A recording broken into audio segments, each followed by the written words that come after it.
Sean Butler. Thank you, Madam Deputy Speaker. Just a few points for the Minister who's no longer in his place. The National Audit Office did not have all the paperwork it needed to give a full and correct report. So therefore, the Minister keeps quoting the National Audit Office saying that due diligence was done on all companies is not correct. And also, the NHS published weekly consumption data during the pandemic.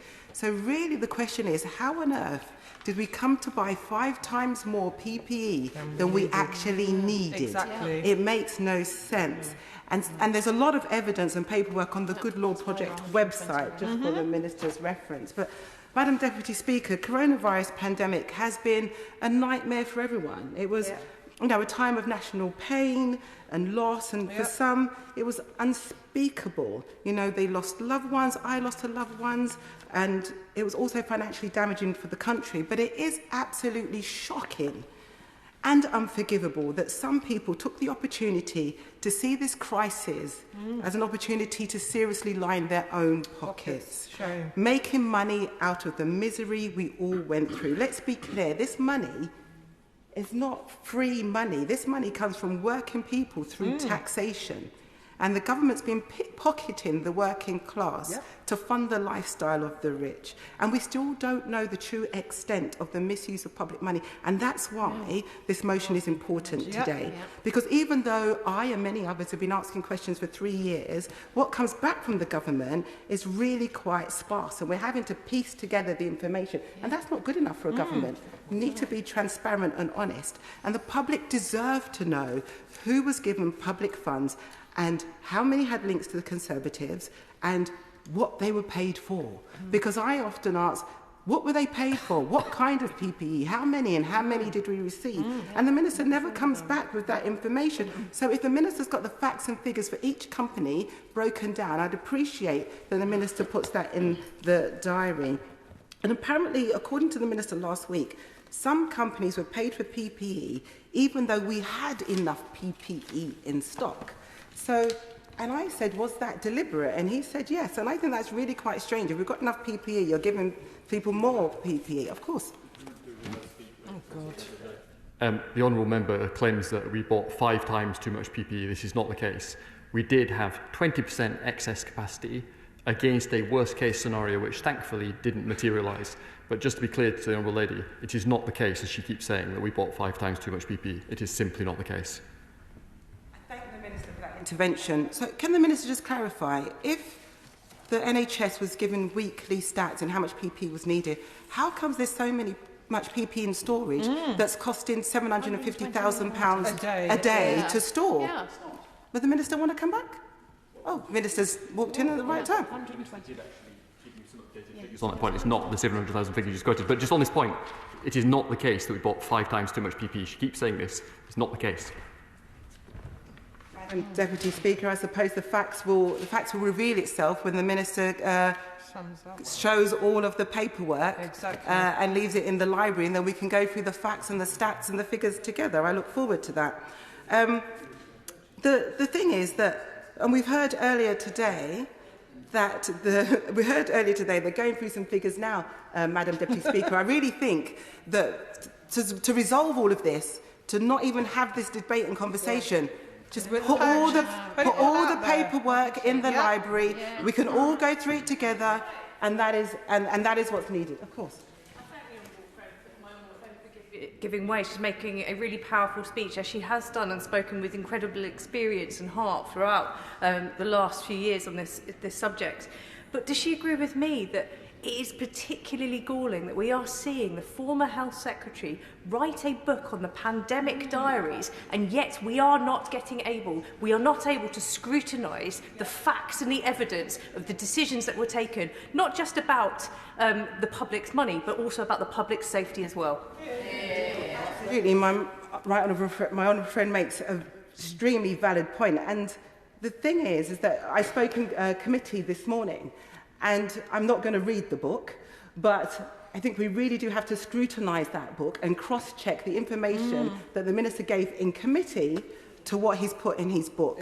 And I do think that the new ministers that have come into post really should be a little bit more humble, because what has happened is really shocking.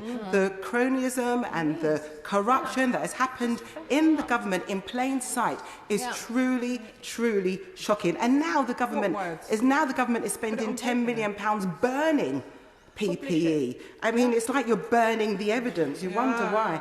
Madam Deputy Speaker, like COVID hasn't... Oh, so, sorry, the Minister said, I've just criticised the Minister for storing it. Yes, you're right. I wouldn't want the Minister to spend nearly £1 million every day storing PPE. I also don't want the Minister to burn PPE. The Minister should be using the PPE. Give it to people who are travelling on the tube. We're having a flu epidemic. You know, it will help resolve that. So don't heckle me when this is your responsibility. So, I mean, this government is totally like in its... Sorry, Madam Deputy Speaker. Anyway, the government is incompetent as well as corrupt, Madam Deputy Speaker, and it's not just cronyism. I mean, this situation is so ridiculous. Am I not allowed to call it what it is, Madam Deputy Speaker? It smells like corruption to me. Order. It's perfectly in order for the Honourable Lady to say incompetent. But I would be grateful if she would find another form of words rather than saying corrupt. Suspicious? Innit? But, I mean, Madam Deputy Speaker, this is so ridiculous that when the Netflix series comes out, nobody's going to believe this is a true story. I mean, recently it was revealed, and I know we're not supposed to speak about the Conservative peer too much, but we do learn today that they're taking a leave of absence from the Lords. And I mean, I do hope, and I'm not saying this in jest, Madam Deputy Speaker, but I do hope that she's not on her yacht trying to do a runner, because there's a lot of money that's gone missing, and by the previous minister's own words, he was being bullied into giving this contract. I know, I don't feel sorry for him, but he was being bullied, and two ministers were being bullied. So, Madam Deputy Speaker, it is important that we investigate this VIP lane. The National Audit said companies, as I said earlier, companies were put there by mistake and they were still given millions of pounds. That surely shows you that due diligence wasn't done because the company was there by mistake. How did they get all that money? And when the minister gets to his feet, I wonder if he could tell the House how many of these companies existed before the pandemic. If the minister can't, then of course we look forward to that information in the library or when this motion passes today, which I hope it does. And for the avoidance of any doubt, we all know that the PPE, the VIP lane was a bit dodgy, and that is just a fact and it's on record. But this has all come to light, not because Parliament has managed to force the government to reveal everything that's happened. It's come to light because a bank reported unusual activity and have dropped a certain person and her husband in fear of reputational damage. That is what's brought this particular scandal to light. And the National Crime Agency is now investigated.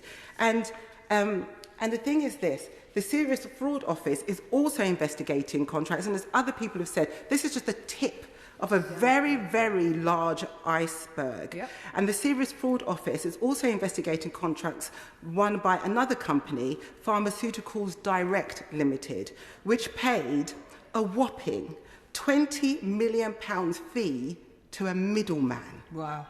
Surjit Sergil, who worked for Samir Jassal, and together they had a hotline to Boris Johnson's special advisor, Munira Mirza, and we also know, because we've seen the emails, that they were helped by Matt Hancock and Priti Patel. £20 million for a middleman. So the question is, why does a company, if it's going to go through due diligence and believes that it's participating in a proper process, why would they agree to pay somebody £20 million to a politically connected middleman? That doesn't make any sense, does it? Because if everybody's treated the same, you don't need to pay somebody £20 million to move you up the list.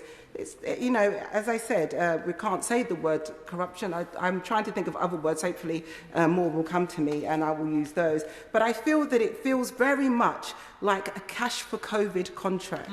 And it's a mystery what's happened to that money. 18 months after the case was referred, the Serious Fraud Office has still continued to investigate it. There are so many more, Madam Deputy Speaker, that I can speak about. There is a thread my Twitter, if anybody's interested.